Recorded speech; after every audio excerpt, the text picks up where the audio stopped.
Bonjour à tous. Merci pour cette invitation. Donc effectivement, je représente le Crédit Mutuel Arkea, qui est qui fait partie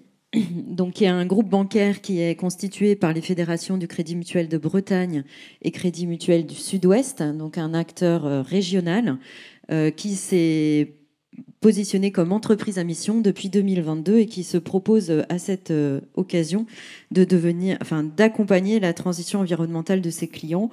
Je vais rentrer directement sur le sujet de l'eau, qui fait partie de la feuille de route finance durable qui a été décidée en 2025 dans le cadre de notre nouveau plan stratégique. Et parmi donc les trois grands sujets que le Crédit Mutuel Arkea se propose d'adresser,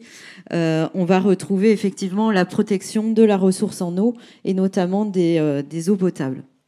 Alors pourquoi D'abord parce que, un peu comme a pu faire notre confrère d'HSBC, dans l'analyse de matérialité, des enjeux prioritaires qui doivent être adressés par le groupe au titre de la durabilité, l'eau est ressortie comme un enjeu matériel parce que nous sommes sur des territoires, en Bretagne et en Nouvelle-Aquitaine, qui sont particulièrement impactés par ce sujet.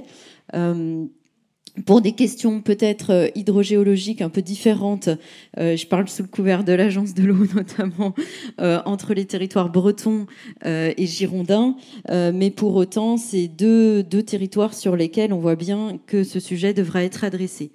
Pourquoi Parce que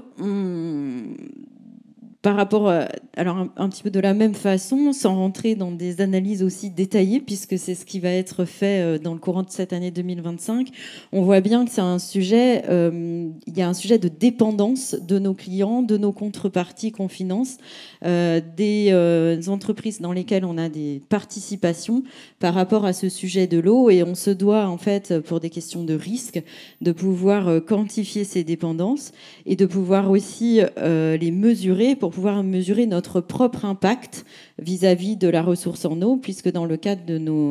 notre comité de mission et de nos engagements de société à mission, on se propose d'être acteur de la transition environnementale et notamment de la transition hydrique. Donc c'est à la fois un sujet de risque et aussi un sujet d'impact, puisque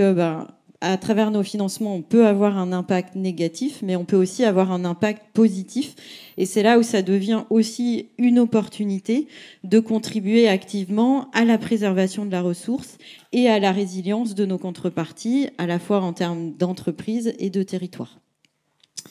Donc, au niveau des actions qui sont mises en place aujourd'hui, donc en 2024, c'était cette analyse de double matérialité qui permet vraiment de poser l'enjeu matériel sur la ressource en eau. De là, actuellement, on est en train de faire justement des analyses plus détaillées pour regarder quels sont les diagnostics, pour faire vraiment des diagnostics précis et mesurer les enjeux. Et on s'est engagé à adopter à partir de 2026 une politique dédiée spécifiquement à la préservation de la ressource en eau, avec un plan d'action qui sera déployé à partir de 2027.